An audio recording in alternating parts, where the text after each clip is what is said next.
Sustainability and veganism are really important to me, and I also want that to come across in my fashion, and I also think it's really important that those things don't seem daunting or that they look like a sacrifice.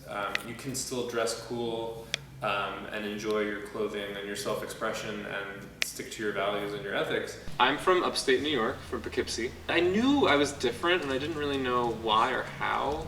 I knew that like I didn't fit in, and I always got along with the older kids, and I never really identified, especially with the other boys in my class. So I, out of necessity, sort of immersed myself in this other world, and that world was largely made up of music and comic books and poetry, and I was on a search for something and I didn't know what.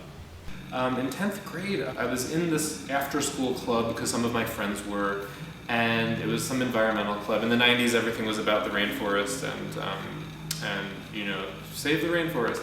We found out that most of the rainforest was being chopped down for cattle grazing, which I had never known. We decided as a club to go vegetarian for a week.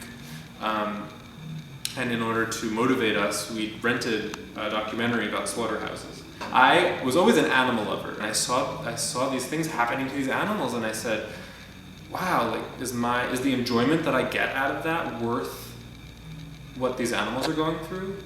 Do I like the taste that much that I'm going to, put these animals through a lifetime of suffering and then like a violent death?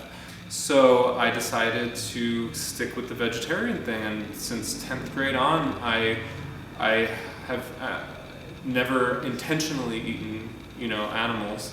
And then eventually it changed into veganism. I think about who I was before I sort of had that realization, and when I was that person, I probably wouldn't have ever thought that I would become who I am now. When I was 14, I had a job, and I would sort of add up in my head how much money I got and how many pairs of Jenko jeans I could buy with that cash. Junior high was like torture. In the hallway, the most common nickname I had was like fag. So I dealt with it like, I don't want these people to be right. Like, I don't want to admit to them, like these bullies, these assholes, that they're right. I guess I want to resist anyone labeling me. So even though it was true, and I didn't really realize it at the time, I was just like, no, I have to prove that that's not me. And it sort of affected probably if I would have come out earlier. Recently, in the last 6 or 7 years, I've really fell back in love with fashion again, because I've learned that it really is the most powerful form of personal identity that you can express. A garment isn't just a garment. A garment is where it was made, how it was made, who made it. We buy these things and we're like, we have no connection to where they came from. This vest made from a restructured men's suit so it's recycled. I think it used to be pants, and he restructured it into a vest. This jacket that I'm wearing is made from a recycled parachute. My friend Pierluigi Pucci is the designer for this line called CPAS, and everything is all menswear made from recycled parachutes and organic cotton and recycled materials. I'm always reading labels and being like, oh, does this have like an animal product in it, because I don't want to wear it otherwise. But it's nice to be able to find like a really cool biker jacket that's made from resin-coated canvas as opposed to leather. Why are we searching the far reaches of the universe for like other intelligent life, and there's other intelligent life on this planet, and we're destroying them? This arm is all birds that have gone extinct in the last couple hundred years. A lot of them went extinct because of the fashion industry, actually, because of the millinery, where the women would wear the birds on their hats. They would wear like the full bird. I have like a germinating seed emanating with light. And this idea in Western religion of something, when it emanates with light, it sort of shows that it's sacred. So this idea that a seed sort of brings life. I was always a big Pee Wee Herman fan, so it's sort of my little Pee Wee Herman dedication. I wear a lot of bow ties, and I sort of felt this responsibility to learn how to tie a bow tie. I was like, I should know how to do that, and I should know how to shave with like a shaving brush. And I really like these ideas of the things that gentlemen did. Male identity in our culture is powerful, but it's also incredibly limited and incredibly stifled.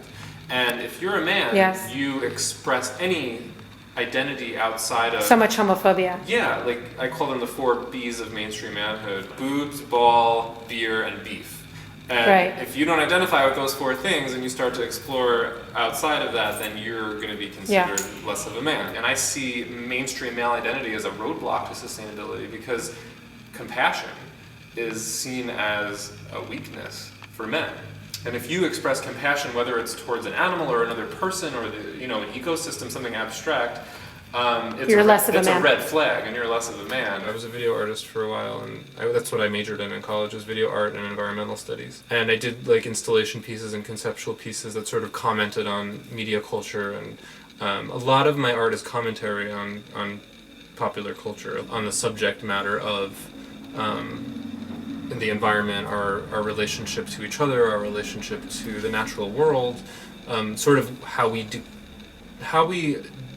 decompose both literally and figuratively from our living conditions. And I just spoke to all the freshmen at Parsons, all the design students.